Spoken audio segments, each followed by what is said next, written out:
contagi in Veneto sono 531, i nuovi positivi nelle ultime 24 ore, record nella Marca con 121 nuovi casi e un decesso anche in una squadra di calcio dilettanti. Scattato oggi l'obbligo di indossare la mascherina anche all'aperto, la maggior parte dei trevigiani si adegua, approva la misura, ora dicono servono controlli. Vertice a Venezia sul futuro dell'aeroporto Canova. Il presidente di Save ha garantito al sindaco Conte che lo scalo riaprirà, ma solo quando ci saranno le condizioni di sostenibilità economica. Periodo difficile per esercenti, ristoratori e commercianti. I prossimi mesi saranno fondamentali per la sopravvivenza di molti imprenditori. Nascondeva parti di armi e munizioni nel giardino dell'ex vicina di casa. Un 63enne è stato arrestato dai carabinieri, era già stato in carcere per reati contro il patrimonio e rapina. A Conegliano un innamorato ha fatto stampare un immenso Silvia ti amo in uno spazio pubblicitario, un gesto che non è passato inosservato. Le notizie e le immagini, sempre informati con tutte le notizie di Antena 3 online, il nuovo sito Un Ponte Digitale con il mondo. Ben ritrovati, buonasera all'edizione trevigiana dei nostri notiziari. Allora andiamo a vedere l'andamento dei contagi nella Marca trevigiana con un altro forte balzo di contagi in Veneto, perché nelle ultime 24 ore sono in tutto 531 i positivi e ci sono anche 3 morti in più rispetto a ieri, lo afferma il bollettino della regione. Dall'inizio dell'epidemia gli infetti salgono così a 29.909, le vittime tra ospedali e case di riposo a 2.206. I soggetti attualmente positivi sono 5.083, nello specifico nel caso trevigiano sono 34 i nuovi positivi delle ultime 12 ore, come potete leggere nel bollettino che è stato diffuso nel tardo pomeriggio dall'ULSS 2. Ed ora andiamo a vedere questo picco di positivi nella Marca. Tra i cluster c'è quello di una squadra di calcio e poi ci sono gli esiti dei tamponi all'ex Zanusso.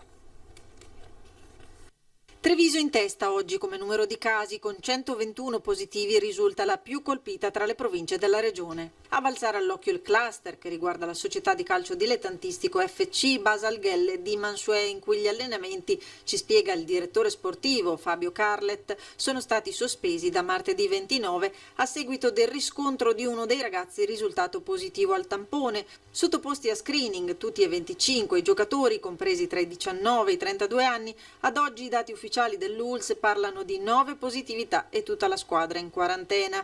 Trend in crescita anche per quanto riguarda le scuole, 5 positivi dai distretti di Treviso e Asolo, che riguardano uno studente delle superiori, uno delle medie, un bambino e 2 educatori del nido.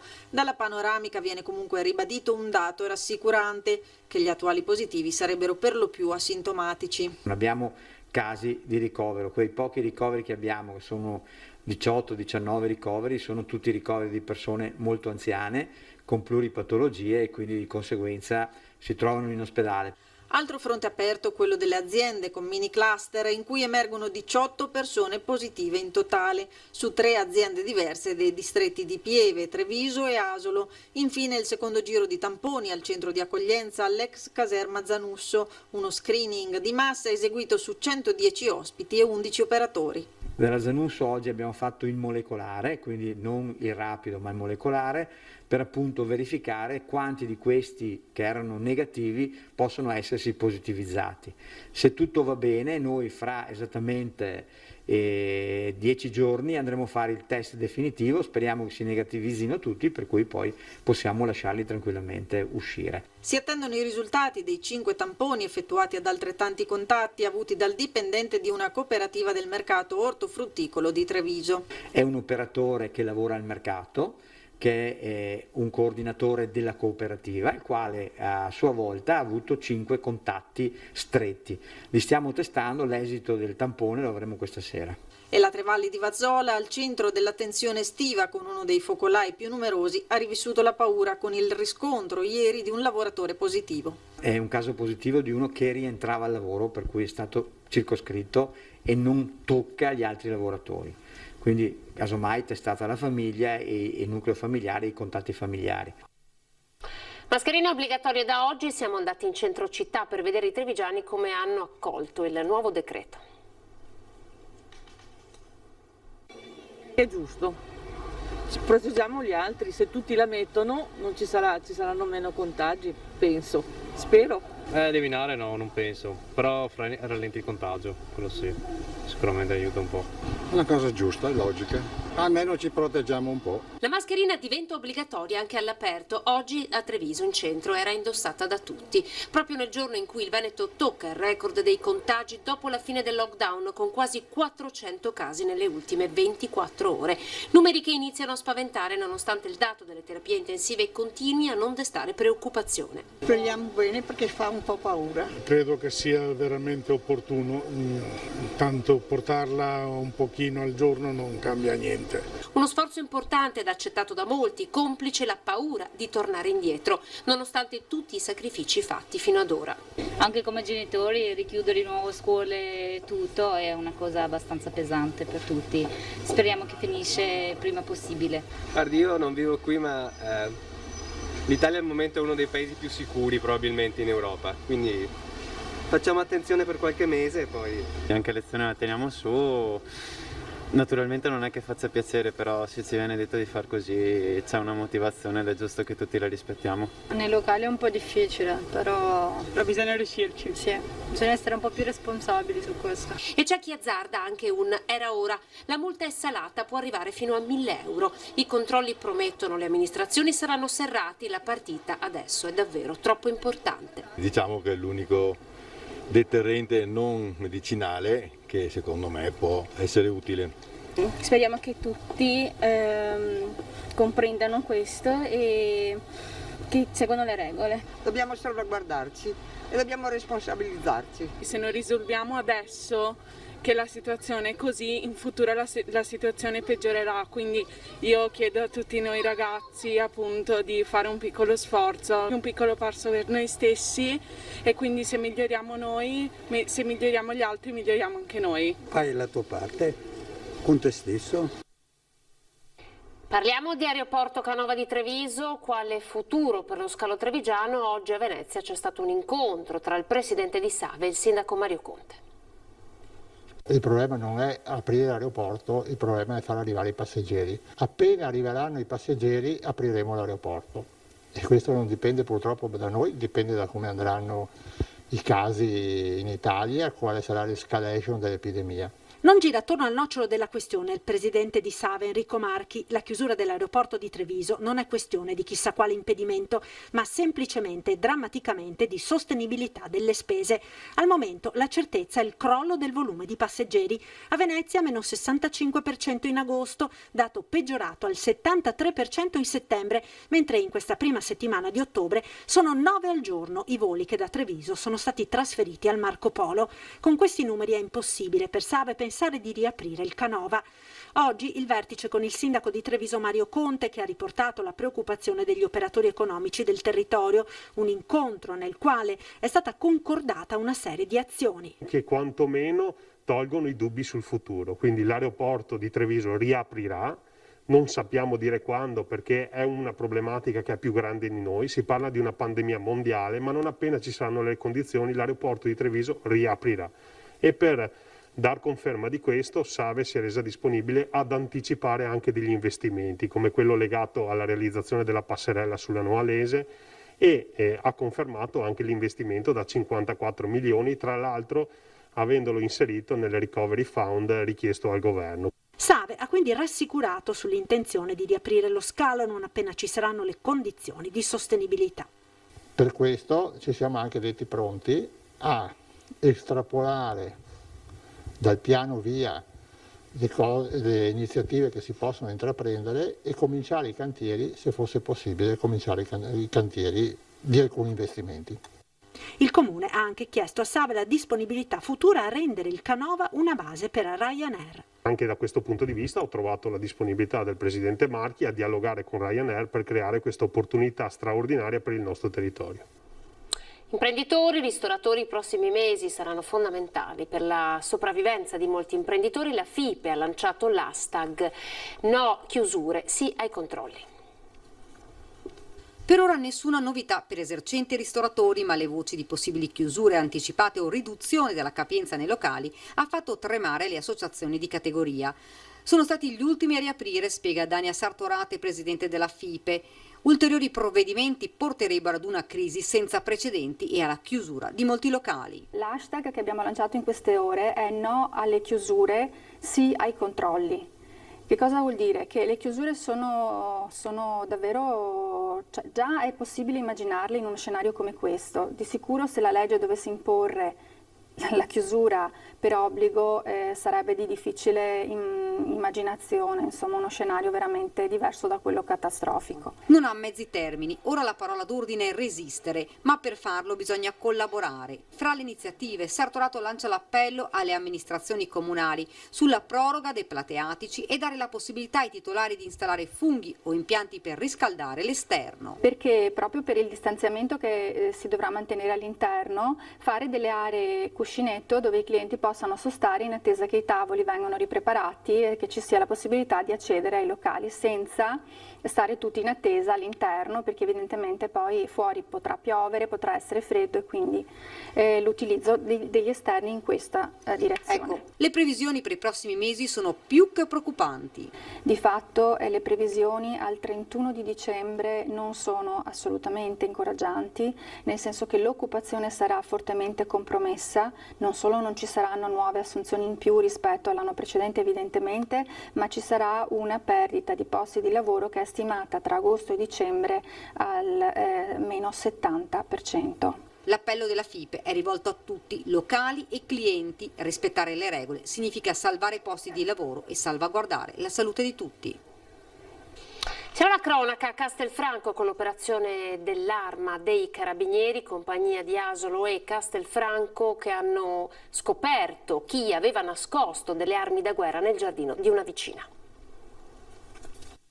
Una signora nel riordinare la propria legnaia ha rinvenuto una borsa in nylon con all'interno ulteriori involucri in cellophane, dove all'interno ha estratto il materiale che era custodito ed ha rinvenuto da subito una bomba a mano che poi risulterà di fabbricazione ex Jugoslavia. Una bomba a mano tra le mani nel giardino di un'abitazione appena fuori dalle mura della splendida Asolo, un ordigno inesploso che avrebbe potuto causare una deflagrazione in grado di nuocere a decine di metri di distanza. La sorpresa prima e poi la paura alla scoperta insieme all'ordigno di munizioni e molto altro. All'interno quindi sono stati aperti gli involucri, all'interno sono state trovate 2 bombe a mano, modello 75 di fabbricazione ex Jugoslavia, un caricatore per fucile d'assalto AK-47, cosiddetto Kalashnikov, oltre a 136 cartucce calibro 7,62 e altre 70 calibro 9. Immediatamente l'intervento dei carabinieri, assieme anche agli artificieri, carabinieri artificieri, è stato quello di mettere in sicurezza l'area, proprio perché nel centro del paese dava sicuramente dei problemi in ordine di sicurezza. Bombe a mano difensive usate in guerra dai soldati durante la fuga. Il ritrovamento risale al 19 maggio scorso. L'attività di indagine da parte degli uomini dell'Arma della compagnia di Castelfranco Veneto è scattata immediatamente, prima con il disinnesco delle bombe e poi con il loro sequestro e parallelamente con le indagini che hanno portato all'arresto di un pluripregiudicato trevigiano di 63 anni, Giovanni Tittoto, disoccupato con precedenti già per furto e rapina. I militari sono arrivati alla sua identificazione grazie alla comparazione del DNA effettuata dal RIS di Parma con le tracce genetiche trovate sulle buste che custodivano gli ordigni. Immediata la perquisizione in casa, dove sono state trovate altre buste come quelle del ritrovamento.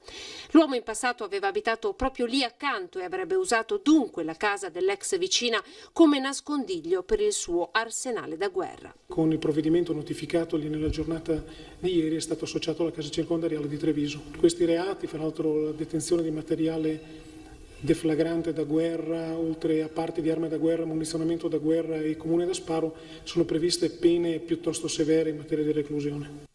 Da Asolo a Santa Lucia di Piave, 5 furti la notte scorsa. Sentiamo il primo cittadino, territorio particolarmente vessato in questi giorni. 5 furti messi a segno nell'ultima settimana tra venerdì e domenica. Santa Lucia di Piave torna ad essere un paese assediato dai ladri. In via Marconi e via dello Stadio sono 4 i colpi messi a segno. In via Camerotto la banda ha svaligiato un'altra abitazione. La stagione dei furti è ricominciata come ogni anno in autunno con l'accorciarsi delle giornate. Ma i furti questa volta sono avvenuti in un'altra circostanza, la fiera dell'elettronica di Santa Lucia. Alcune case sono state depredate mentre i proprietari erano impegnati a lavorare negli stand. Sono in molti a pensare ad un basista all'interno della fiera che conosceva orari e spostamenti dei derubati. Il sindaco Riccardo Zumski ha parlato di notevoli danni alle abitazioni e ai cittadini depredati. E secondo me, aggiungo, sono trasfertizi, cioè non sono autoctoni e hanno dei basisti, hanno una ricognizione sul territorio perché in un paio di casi almeno sapevano che erano impegnati in attività pubbliche in quel momento lì. Come è accaduto a Marzia, titolare di un bar che in 7 anni ha subito 6 furti, ladri che questa volta hanno preferito la sua abitazione, forse sapendo che lei stava lavorando nell'esposizione e suo marito nel locale. Sono entrati da qui, hanno prima cercato di forzare, poi hanno sfondato il doppio vetro antisfondamento. Comunque hanno rovistato dappertutto, hanno aperto tutti i cassetti possibili, persino dentro le sottilette hanno guardato se c'era qualcosa.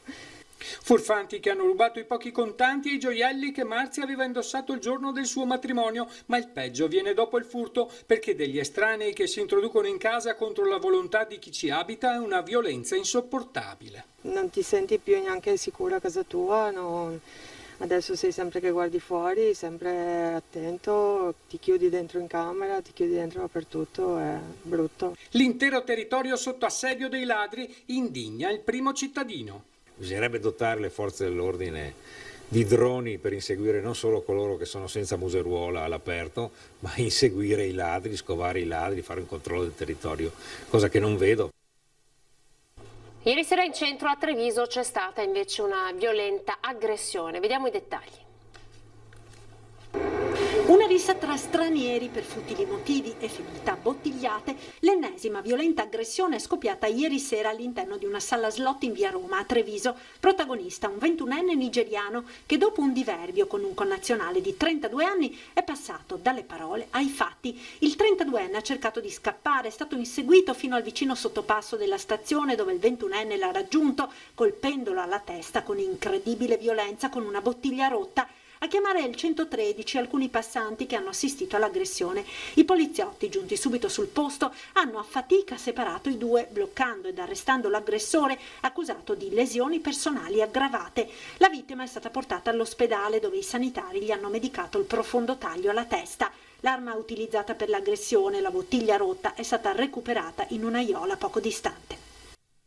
Si era rivolta ad un commerciante di opere d'arte affinché facesse da mediatore per la vendita di una decina di quadri del valore complessivo di 50.000 euro, ma l'uomo, una volta ottenute le tele, le ha fatte sparire. La proprietaria, una vedova di 63 anni, si è rivolta così ai carabinieri della stazione di Motta di Levenza che in collaborazione con i militari del nucleo tutela patrimonio artistico di Venezia hanno recuperato i quadri. Li vedete nelle immagini, erano stoccati in un magazzino di proprietà del commerciante. L'uomo di 68 anni della zona è stato denunciato per appropriazione indebita. Le opere d'arte sono sotto sequestro in attesa delle disposizioni dell'autorità giudiziaria. Ed ora voltiamo pagina. Scioperano i lavoratori delle imprese alimentari per il mancato rinnovo del contratto nazionale del lavoro, una questione che riguarda almeno 10.000 persone. Sciopero indetto dalle 3 sigle sindacali, il settore alimentare della Marca si ferma venerdì 9 ottobre per 4 ore a fine turno per la mancata adesione al rinnovo del contratto nazionale della maggior parte delle imprese coordinate da Federalimentare. Nella Marca colpiti soprattutto i dipendenti delle piccole e medie imprese alimentari, cioè 10.000 lavoratori sui circa 15.000 addetti complessivi delle 350 imprese su un totale di 400. In particolare tra le non firmatarie ci sono Assolatte e Federvini che nella provincia rappresentano il 55% del settore. Sono 2 settori fondamentali nel nostro territorio, soprattutto il settore vitivinicolo che negli ultimi anni ha avuto delle crescite importanti, ma anche il lattiero caseario nel periodo del lockdown ha avuto una crescita esponenziale. 11 mesi di trattativa in cui, fatta eccezione per Union Food, Assobirra e Ancit, la maggioranza delle associazioni datoriali ha rifiutato di terminare il percorso di rinnovo, che comporterebbe il riconoscimento di alcuni elementi innovativi sia di carattere economico che normativo. Non c'è un alibi per nessuno, è un contratto che va rinnovato, ci sono tutte le condizioni economiche, normative, per rinnovare questo contratto. Mesi di lockdown in cui la psicosi da carrello pieno ha fatto svuotare gli scaffali e in cui il comparto alimentare trevigiano tra gennaio e luglio ha fatto registrare un aumento della produzione del 3,3%. È stato sicuramente uno sforzo da parte loro che deve essere in qualche modo ricompensato anche con la sottoscrizione da parte di quelle aziende che ancora non hanno voluto sottoscriverlo del contratto nazionale che è stato sottoscritto dalle nostre segreterie nazionali a Roma il 31 di luglio. È online il nuovo sito di Antenna 3, allora vi raccontiamo tutte le novità. Sempre più vicini, sempre più aggiornati, sempre al passo con i tempi e con le esigenze di chi vuole essere a contatto con le ultime notizie del Veneto. È online il nuovo sito di Antenna 3, un ponte digitale fra le notizie e il mondo, sempre aggiornato e ottimizzato anche per una consultazione veloce dagli smartphone. Il nuovo sito permette una consultazione immediata delle notizie e dei video con i servizi dei telegiornali di Antenna 3. Questa dinamica è resa possibile da un nuovissimo motore di ricerca delle parole e dei temi su cui si basano le notizie del sito, ma la pagina web è strutturata anche per consentire un passaggio diretto al live dal canale televisivo, per rimanere sempre aggiornati anche nelle edizioni straordinarie con tutte le produzioni di Media Nord-Est. Ancora una volta Antenna 3 è vicina ai veneti, ovunque essi siano, per informarli di quanto accade nella nostra regione nel momento stesso in cui nascono le notizie e per consentire loro di comprendere al meglio queste notizie con i telegiornali e le trasmissioni di approfondimento. Con l'autorevolezza di sempre, con l'attendibilità che ci contraddistingue, ancora una volta primi nell'essere vicini alle persone. Dalla televisione al web, sempre con Media Nord-Est. Pubblicità, tra poco con le notizie.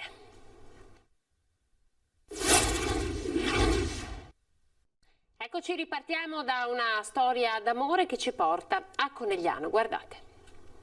E lei, Silvia? No, non sono la famosa Silvia del cartellone. Silvia ti amo è la gigantesca scritta che è apparsa in un cartellone pubblicitario alle porte di Conegliano. Ed ora nella città del Cima tutti cercano di capire chi è la donna e chi sia il suo innamorato. La curiosità è tanta, nei negozi del centro storico e nei bar non si parla d'altro. E lei, Silvia? No, purtroppo no, non sono io. Anche se se ne parla, la gente qui al bar si chiede sempre chi può essere questa Silvia, ma ancora non si hanno notizie ufficiali. Le supposizioni su chi sia la donna sono diverse. Molto probabilmente, come ipotizzano in tanti, è che Silvia viva nel quartiere o che percorra quella strada tutti i giorni per andare a lavorare nella vicina zona industriale. Il mistero si infittisce ulteriormente sulla persona che si sarebbe invaghita della ragazza. L'ipotesi non confermata che gira in città è che si tratti di un uomo politico molto conosciuto a livello nazionale. L'immensa dichiarazione d'amore misura 6 metri per 3. In basso a sinistra è visibile anche un hashtag di cui non si conosce il significato. Ci sono 1000 modi per dire ti amo ed è sempre bello sentirselo dire. La dedica d'amore però non piace a tante donne. Chissà se l'innamorato avrà lo stesso fatto centro nel cuore della sua amata. È un gesto d'amore che lei apprezza? Ma io sono più per la quotidianità. Io sono più per i gesti concreti, più che grandi scritte d'amore, insomma, non so se si deve far perdonare qualcosa. Per altri, anche se il gesto è ritenuto esagerato, è comunque apprezzabile perché fondamentalmente romantico. Penso che sia stato molto romantico da parte sua. Proprio perché il romanticismo ormai in quest'era del XXI secolo non esiste praticamente più. E almeno fa vedere che l'amore esiste e l'amore c'è ancora. Andiamo a vedere le notizie dal Bellunese.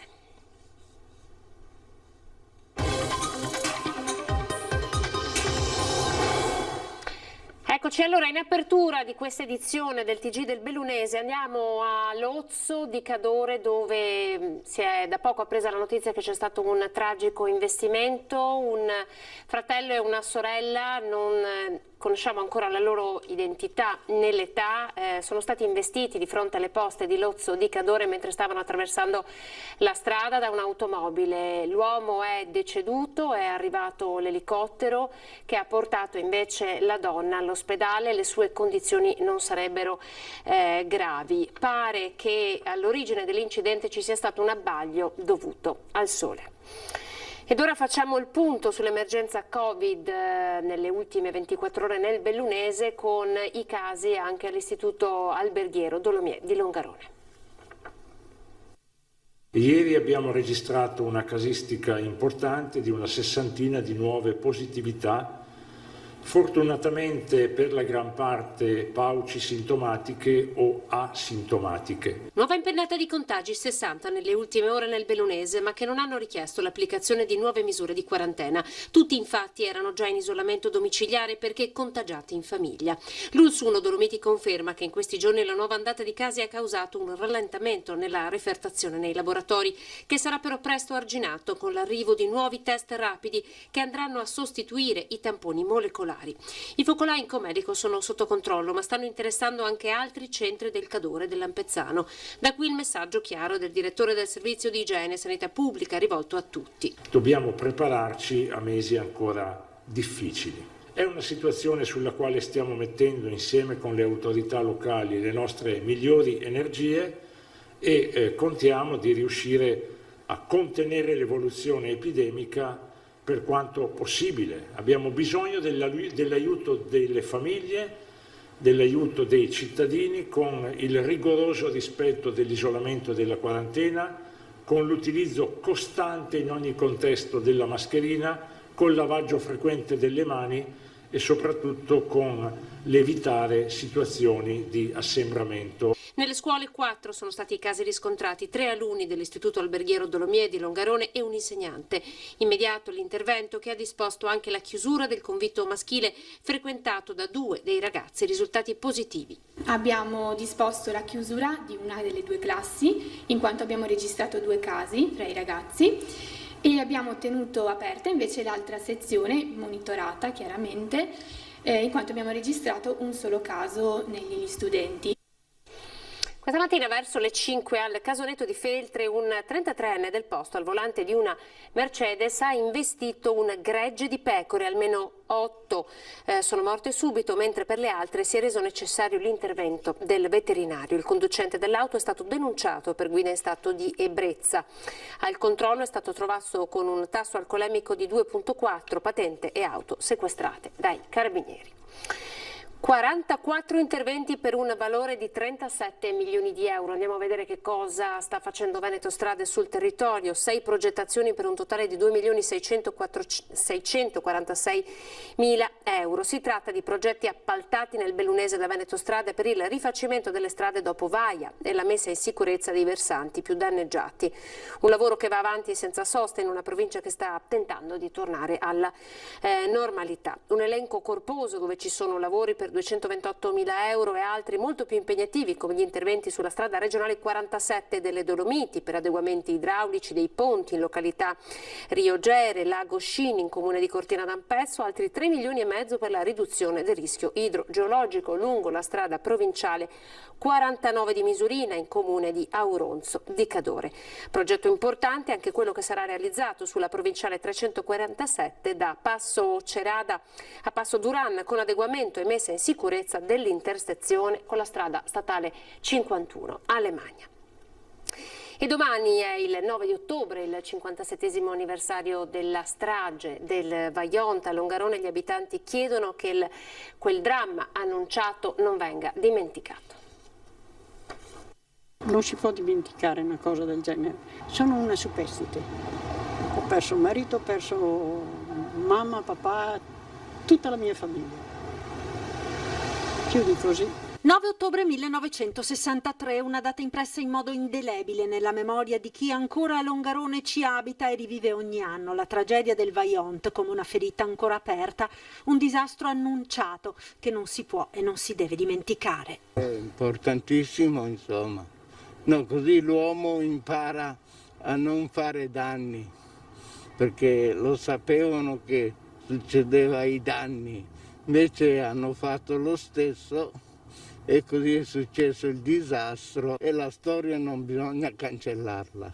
Cioè, sono cose che non si devono dimenticare, perché l'uomo fa tanto, però fa tanto male anche. È molto importante ricordare, se non altro per gli sbagli che hanno fatto. Tutti i ricordi. Mio padre ha perso 51 parenti, dal più piccolo una incinta, uno di 8 mesi e una nonna di 80 anni. Non si dovrebbe mai dimenticare queste cose qua. Non si devono dimenticare. Specialmente quelli che hanno perso tanti parenti non possono dimenticare. Io mi ricordo che ero a Zodo, sono venuto giù da Zodo Alto, diciamo, sono venuto per prendere la corriera e la corriera non si è fermata, che dovevo venire il primo giorno di scuola e dopo ho saputo che era successo quello che era successo. Mi ricordo che alla mattina gente da ospitale mi hanno detto che l'Ungarone era giù a Venezia.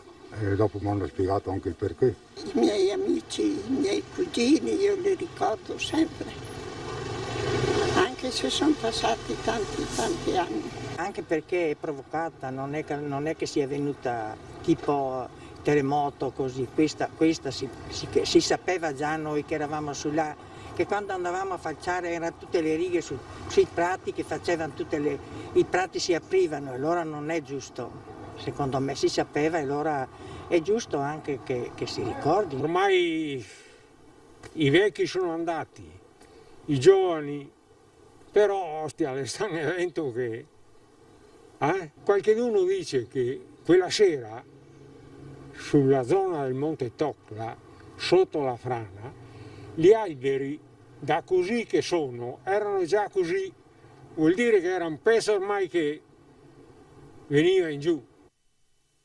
Le celebrazioni dell'Unione Europea previste per sabato sono state rinviate a data da destinarsi per la quarantena a cui è costretto il Presidente del Parlamento Europeo Davide Sassoli, e quindi sono state confermate quelle di domani pomeriggio, poi la messa di domani mattina. Invece quelle previste per la giornata di sabato, cui era atteso anche il Presidente della Regione Friuli Venezia Giulia, sono state rinviate.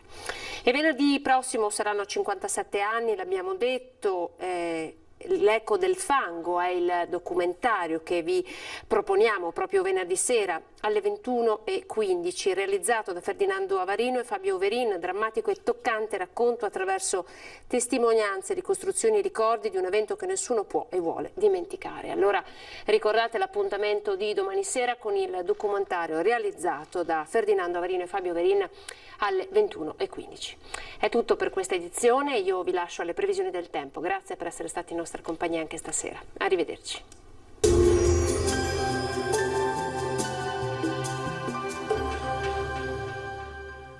Società Agricola Torresan. Dai nostri animali nati e allevati nel cuore del Montello produciamo solo carni e salumi genuini. Nuova apertura a Ponzano Veneto. Benvenuti al meteo. Situazione ancora buona sul nostro territorio dove l'alta pressione si mantiene stabile. Vediamo il dettaglio di venerdì 9 ottobre. Sul Veneto cielo da poco a parzialmente nuvoloso con vari spazi di sereno alternati ad addensamenti nuvolosi ma senza piogge. Al mattino in pianura e nei fondovalle non si escludono locali nebbie. Temperature ancora stazionarie, minime tra i 9 e i 12 gradi, massime invece tra i 19 e i 22 gradi all'incirca. Ci spostiamo ora sul Friuli Venezia Giulia, anche qui avremo un ampio soleggiamento, al pomeriggio locali annuvolamenti con cielo a tratti coperto. Temperature minime fino a 13 gradi, massime sui 20 gradi. Infine uno sguardo alla situazione del Trentino Alto Adige, poche novità, sole prevalente, cielo sereno poco nuvoloso, anche qui non sono previste precipitazioni degne di nota. Temperature minime sui 10 gradi, massime invece fino a 21 gradi all'incirca. Dal meteo per ora è tutto, io vi auguro un buon proseguimento in compagnia di Antenna 3. Arrivederci.